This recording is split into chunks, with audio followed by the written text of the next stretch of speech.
sailboat must be one of the best of human inventions, going through the water using nothing but the wind. But we didn't come out here for an ecology lesson. We came out to learn something about the body, and a sailboat can help teach us about how the body stands up.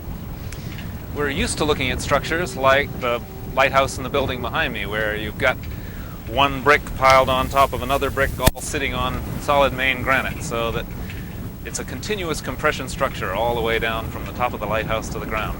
And we think of our skeleton as being the same way, the head piled on top of the thorax, and the chest on top of the pelvis, and the pelvis on top of the legs. But you know, if you disappeared all of the soft tissue, the skeleton would fall to the ground. And a sailboat is a little bit instructed like that.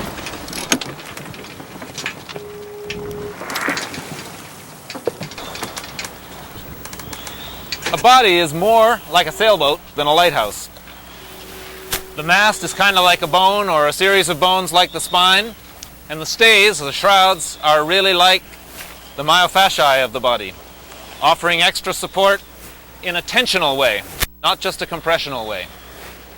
If you suddenly disappeared all these stays off the sailboat, the mast would fall down under the pressure of the sail. You really need these guys on this side to keep it tight. If we went over and waggled the shrouds on the other side, you'd see that they were very loose. But when we turn the boat the other way, they'll be tight again. Same thing is true of the body. If you look at this structure here, this is kind of taking the sailboat idea to an extreme. These tensegrity structures were invented by Kenneth Nelson, a sculptor, and popularized by Buckminster Fuller, a designer in the 1960s. It works off a whole new geometry. But if you look here carefully, you'll see that the dowels are supported in a balanced way, without even touching each other, by the balance of the rubber bands. And the body is very much the same way. If you disappeared all these rubber bands, all the dowels would clatter to the floor.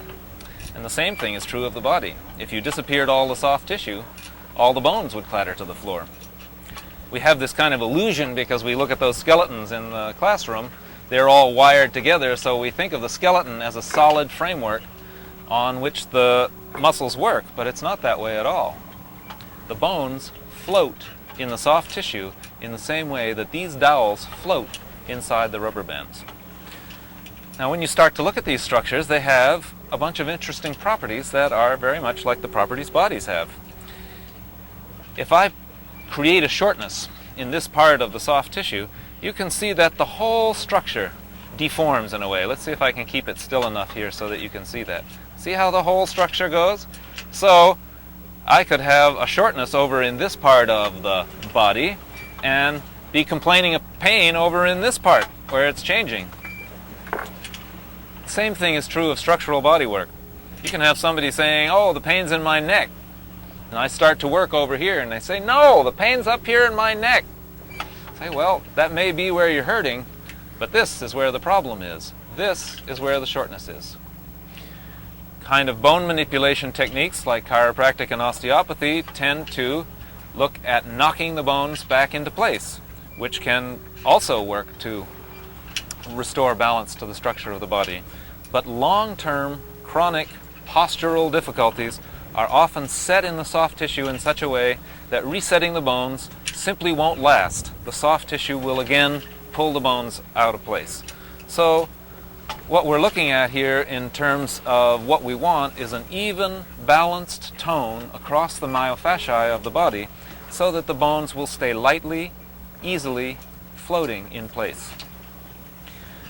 The Anatomy Trains theory is looking at how the myofasciae of the body cover the bones, not just this muscle going from here to here, but in the series of continuous rubber bands that work their way around the human structure, which is a good deal more complicated than this structure, so that we can achieve the kind of balance that leads to ease and harmony and lack of pain.